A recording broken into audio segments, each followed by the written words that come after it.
Mateus 7, nós vamos ler quase todos os versículos, e depois eu quero comentar com vocês alguma coisa nesse sentido.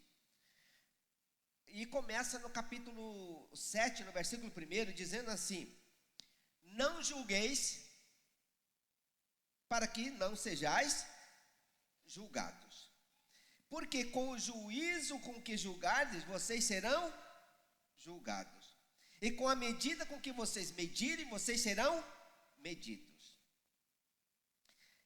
E por que reparas tu no argueiro ou no cisco que está no olho do teu irmão, e não vês a trave que está no seu olho? Ou como dirás a teu irmão: deixa-me tirar o argueiro do teu olho, estando uma trave no teu? Hipócrita, tira primeiro a trave do teu olho, então cuidarás em tirar o argueiro do olho do teu irmão. Aquela versão ali, a King James atualizada, né? É muito boa aquela versão também. Mas já que nós estamos com ela aberta, vamos passar para aquela leitura ali. Vamos lá, o próximo versículo. Não deis o que é sagrado aos cães, nem jogueis aos porcos as vossas pérolas, para que não as pisem e, voltando-se, vos despedaçam, ou vos façam em pedaços, né? Eu estou na cabeça outra versão. Pedi e vos será concedido, buscai e encontrareis, batei e a porta será aberta, ou abrir-se-lhe a porta. Pois todo o que pede recebe, e todo o que busca encontra, e a quem bate lhe se abrirá. Ou qual dentre vós é o homem que, se o filho lhe pedir pão, lhe dará uma pedra? Ou, se lhe pedir peixe, lhe entregará uma cobra? Assim, se vós, sendo maus, sabeis dar bons presentes aos vossos filhos, quanto mais vosso Pai que está nos céus dará o que é bom aos que lhe pedirem. Portanto, tudo quanto quereis que as pessoas vos façam, assim fazei vós também a elas, pois esta é a lei e os profetas. Entrai pela porta estreita, pois larga é a porta e amplo o caminho que leva à perdição, e muitos são os que entram por esse caminho. Porque estreita é a porta e difícil o caminho que conduz à vida, apenas uns poucos encontram esse caminho. Acautelai-vos quanto aos falsos profetas. Eles se aproximam de vós disfarçados como ovelhas, mas no seu íntimo são como lobos devoradores. Pelos seus frutos os conhecereis. É possível alguém colher uvas de um espinheiro ou figos de ervas daninhas? Assim sendo, toda árvore boa produz bons frutos, mas a árvore ruim dá frutos ruins. A árvore boa não pode dar frutos ruins, nem a árvore ruim produzir frutos bons. Toda árvore que não produz bons frutos é cortada e atirada no fogo. Portanto, pelos seus frutos os conhecereis. Nem todo aquele que me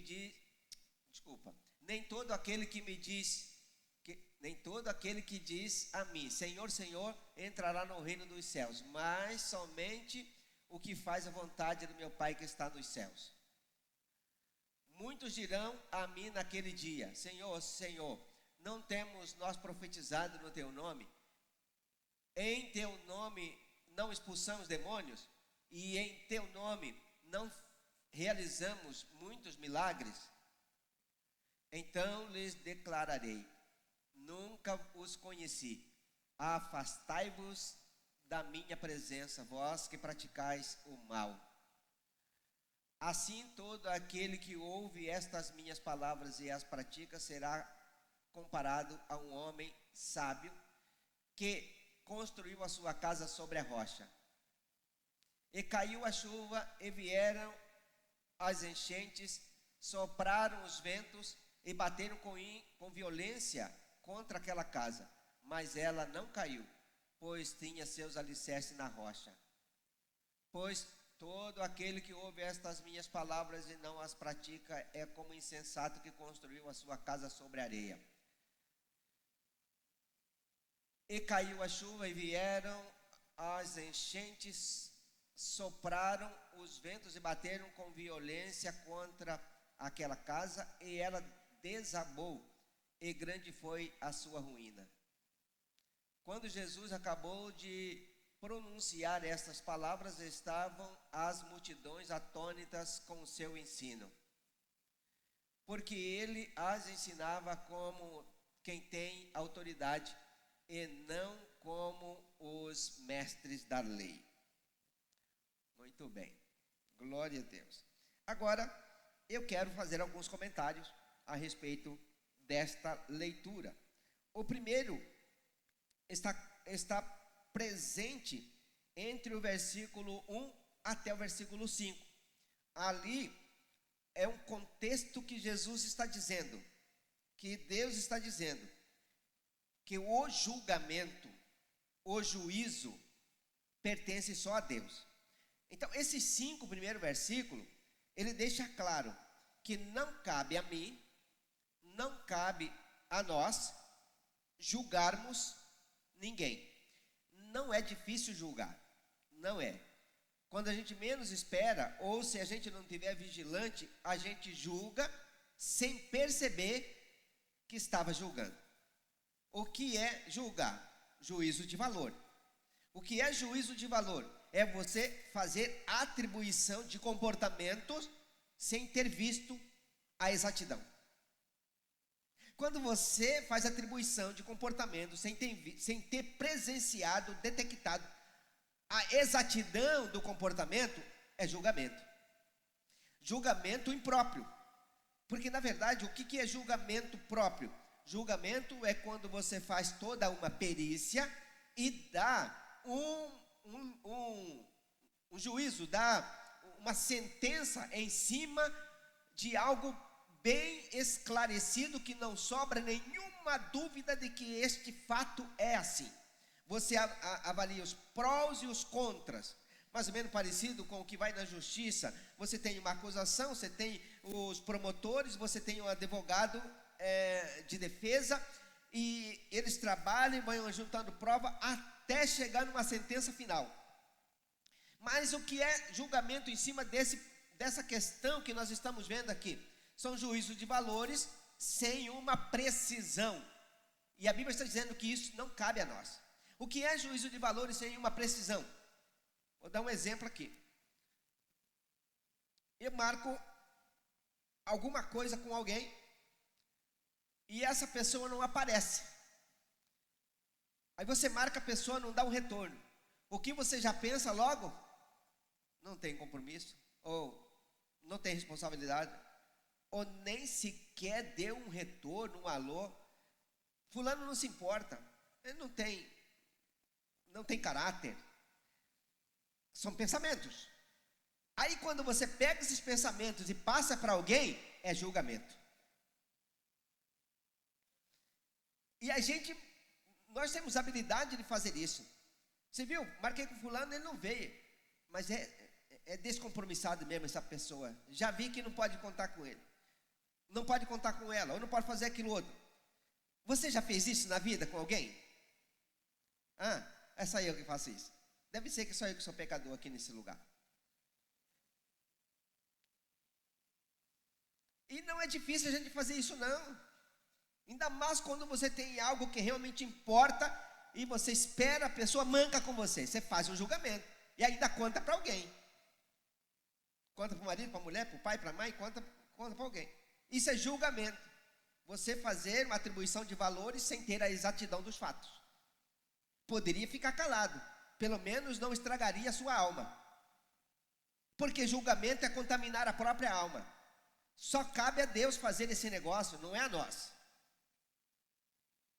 Esse do versículo 1 até o versículo 5, quem entendeu, diga misericórdia. Fala para alguém, não julgue mais ninguém a partir de hoje. Está avisado. Está avisado. Do versículo 13, o versículo 13 e 14 é uma expressão da dificuldade, da terrível dificuldade pelo que passamos.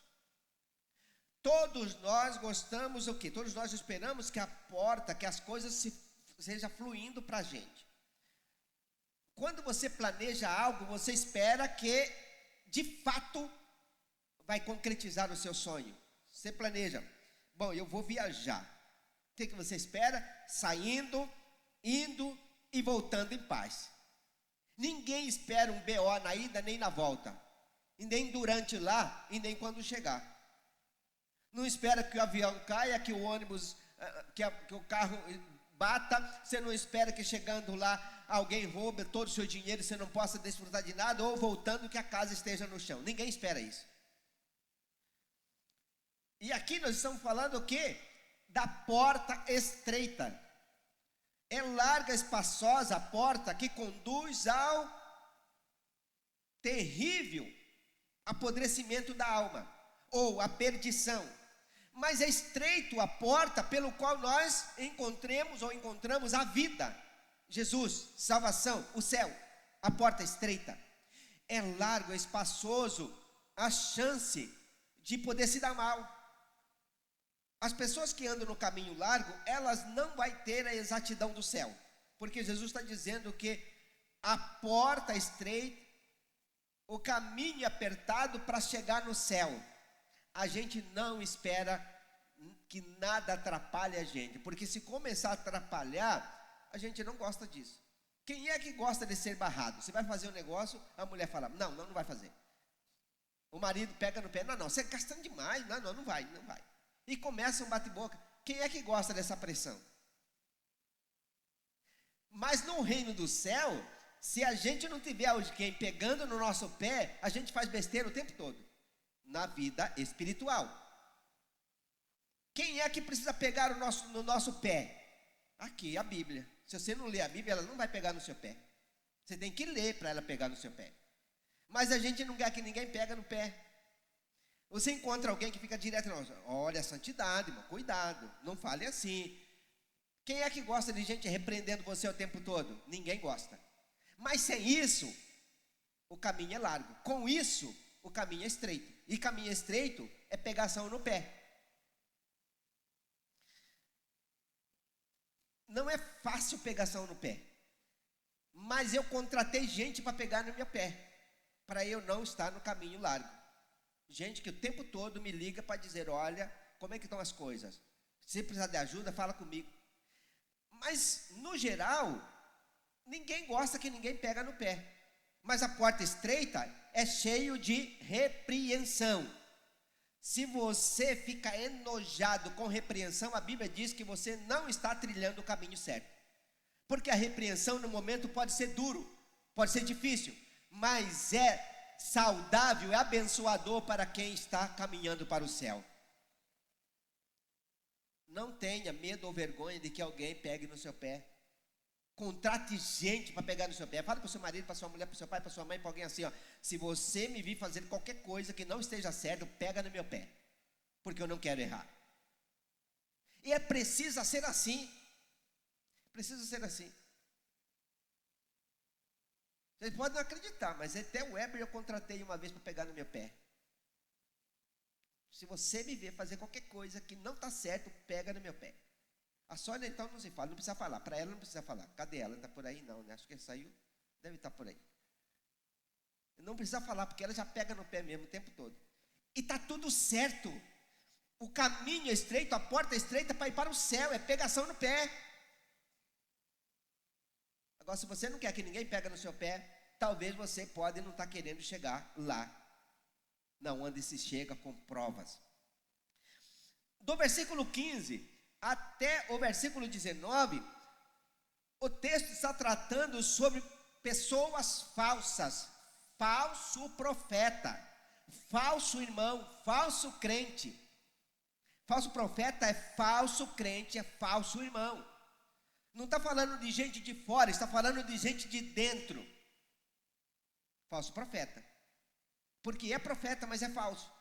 O que é falso? Aquilo que parece verdadeiro, mas não é. É igual o Denorex, né? Parece, mas não é.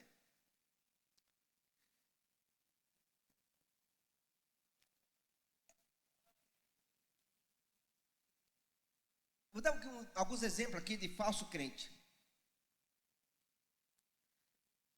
Esse negócio do falso crente é complicado, porque se a gente não tomar os devidos cuidados, a gente compra gato por lebre. Dá um exemplo aqui. Há muitos falsos crentes que podem nos contaminar e a gente nem percebe. A gente não percebe que está contaminando. E vou dar aqui alguns exemplos de contaminação que aparece. Exemplo. Você vai de novo no culto? Já foi? Vai de novo. Aí está um falso crente contaminando o outro para ficar igual ele. Você vai ofertar de novo. Alguém já falou para você, mas você não ofertou? De novo. Ah, podia fazer outra coisa com esse dinheiro. Mas você é dizimista? Não, para com isso. Você tem que divertir. Agora só igreja. E é crente falando um negócio desse. Você tem que divertir mais, você tem que sair, você tem que festejar. Agora só culto, igreja, irmão, célula. Falso crente, porque está induzindo a perversão da fé. É aquele que parece, mas não é. Parece crente, mas é falso. Não está falando de gente de fora, está falando de gente de dentro. É isso que Jesus está colocando aqui. Gente de casa, gente de dentro. Salmo 84, versículo 10. Melhor é um dia nos teus átrios, ó Senhor, do que 1000 dias em outro lugar. Um dia só vale mais do que 1000 em qualquer lugar. Na casa do Senhor. A casa do Senhor precisa ser a coisa mais importante para qualquer um de nós, ou para todos nós. E eu preferia estar à porta da casa do meu Deus do que em outras partes 1000. Na porta da casa do Senhor. E aí nós temos, por exemplo, a outra coisa, no versículo 21. Versículo 21, nós encontramos algo extremamente importante.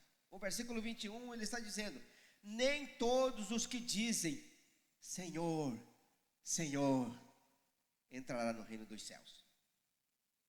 Não basta dizer Senhor, Senhor. Segundo o texto que nós lemos aqui, que Jesus coloca, nem todo que diz Senhor, Senhor, entrará no reino dos céus. Mas é preciso ser de fato dele.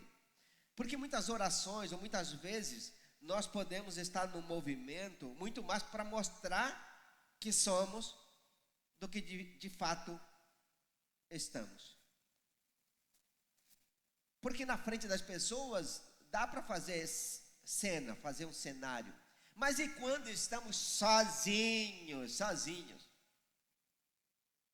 Lembrei agora, né, do seminário que nós tivemos aqui, palestra ontem, né, com um grupo de homens, que o pastor pregou, Homem de Verdade, ele falou sobre pornografia. E a maioria das pessoas que estão envolvidas em pornografia, elas começam com alguma coisa simples, que naturalmente vem da infância, da adolescência, mas elas nunca conseguem largar, e ela se converte, mas não consegue abandonar o pecado, vira e mexe e volta de novo a um modelo de visualização, digamos assim. Antigamente era diferente, né? As pessoas precisavam comprar uma revista pornográfica.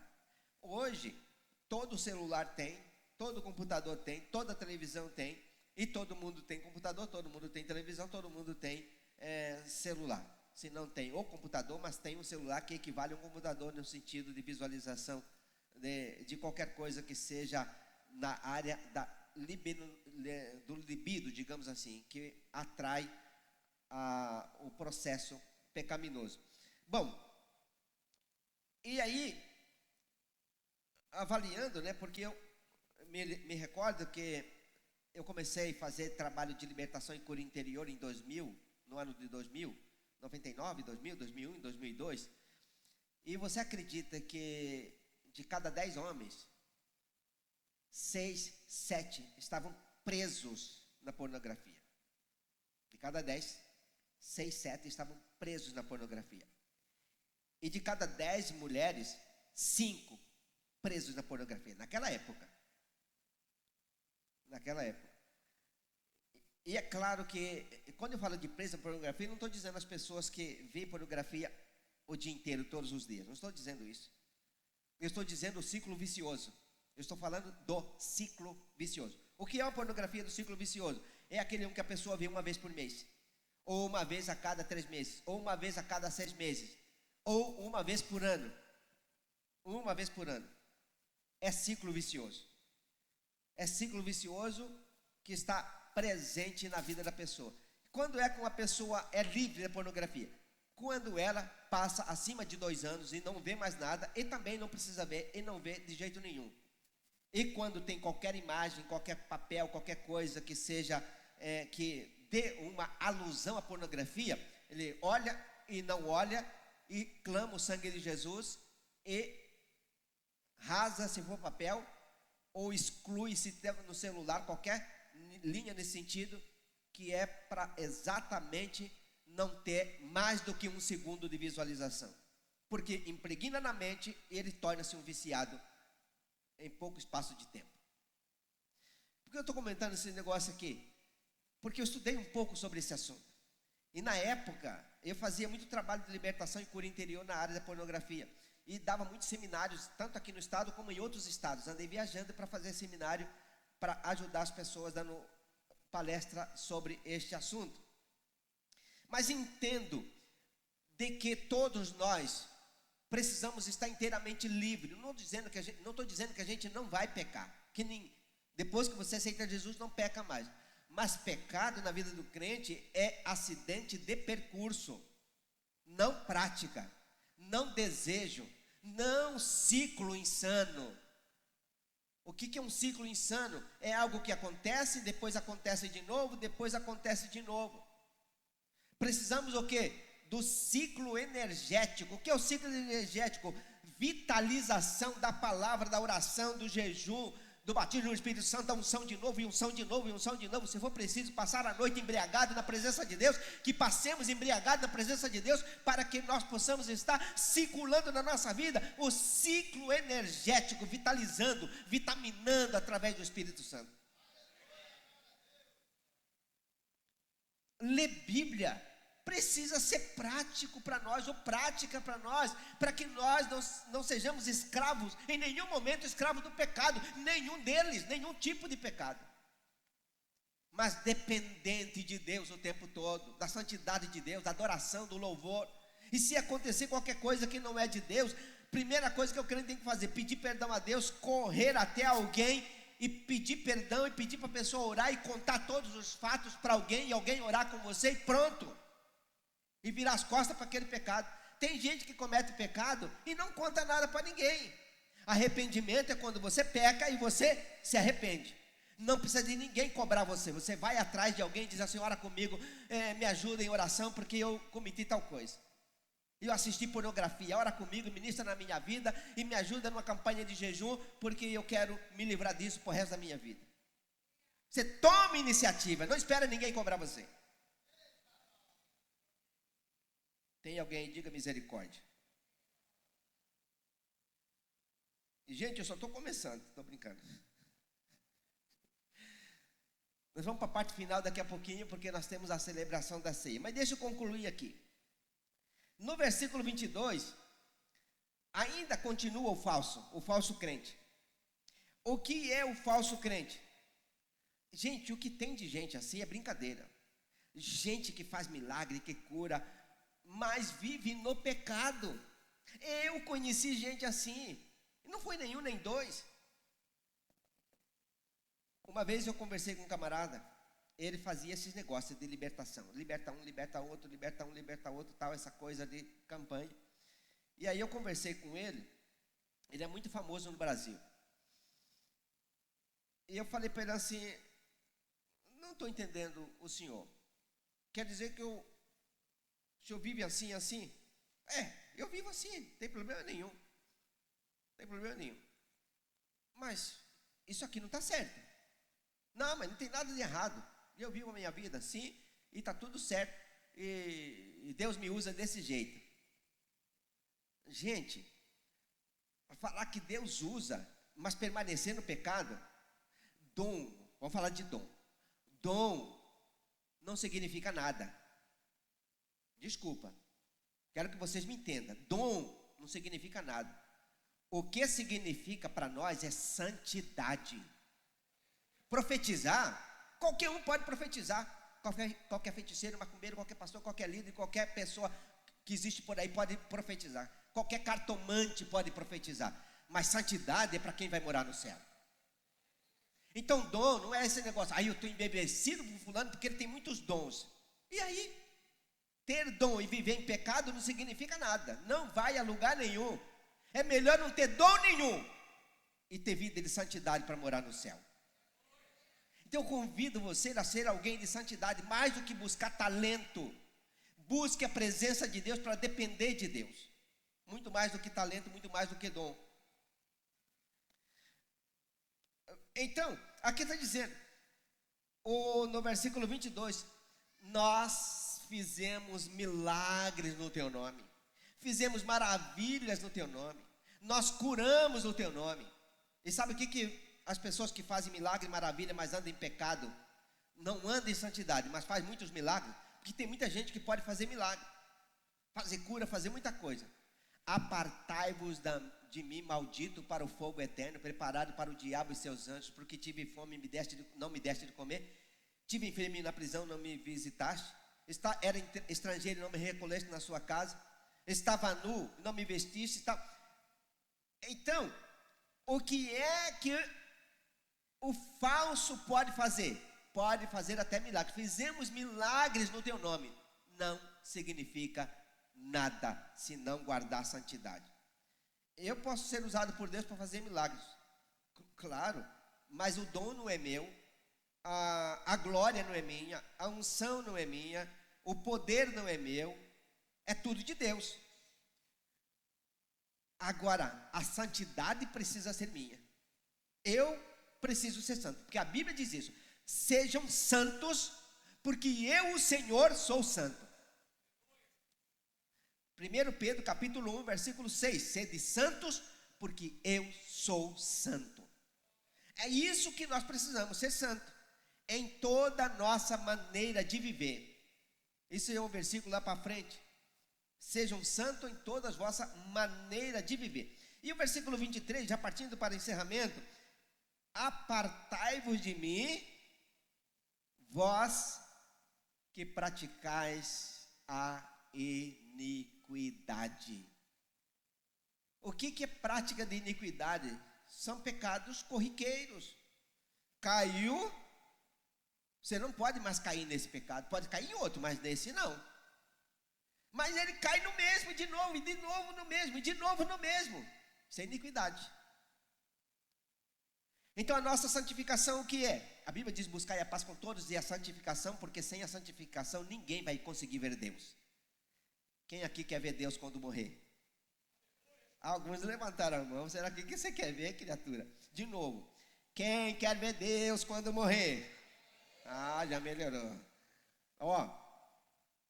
Se a gente não guardar a santidade, quando morrer, não vai ver Deus. A Bíblia está dizendo.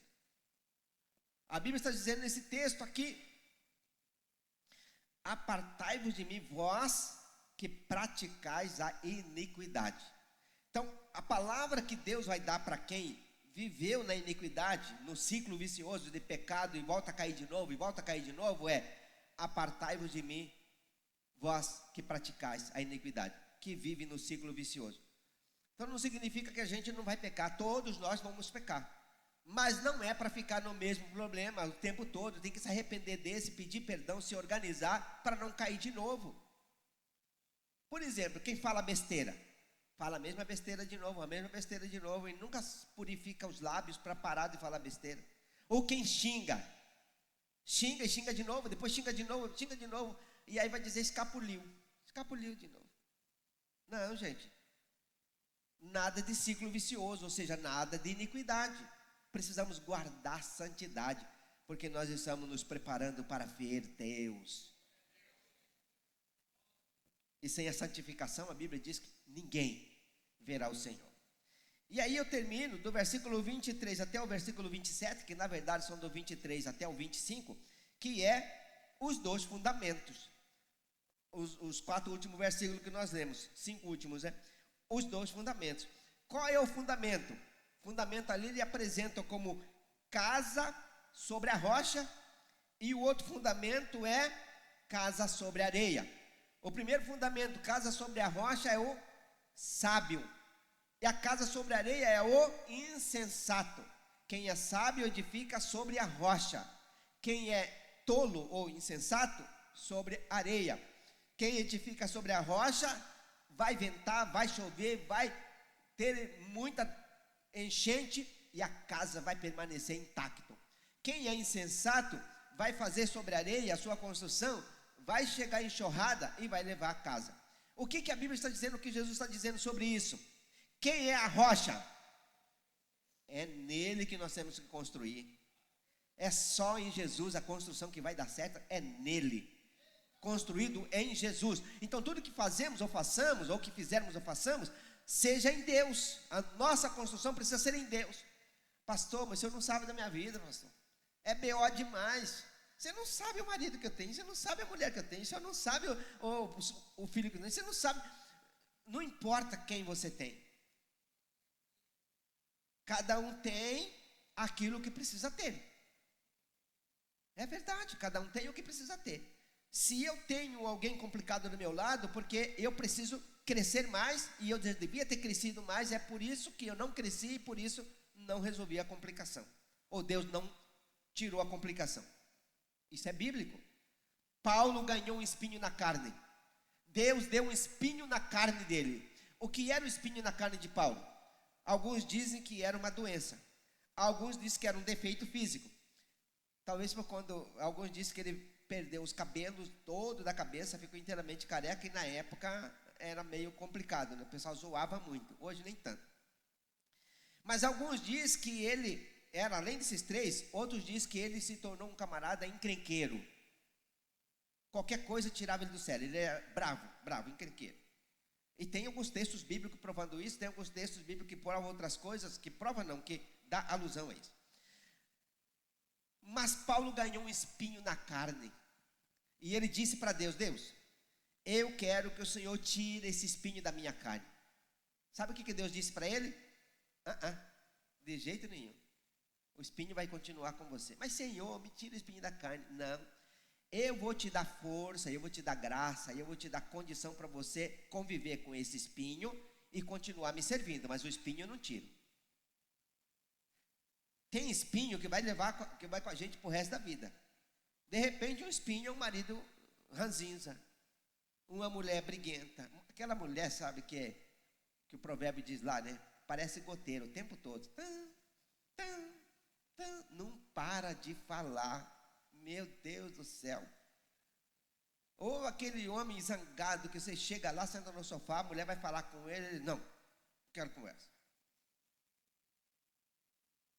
Quem tem um homem zangado assim sabe o que é um negócio desse, que eu já vi mulher apavorada, meu marido não muda, nunca está pronto nem para dar um sorriso para a gente, nada, é aquele, parece um poste lá. A mulher falava desse, parece um poste lá, chega, senta no sofá, não sai de lá para nada,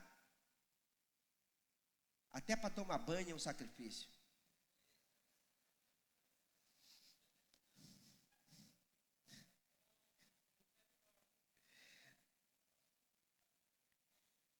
O primeiro fundamento é o fundamento da rocha, que é em Jesus.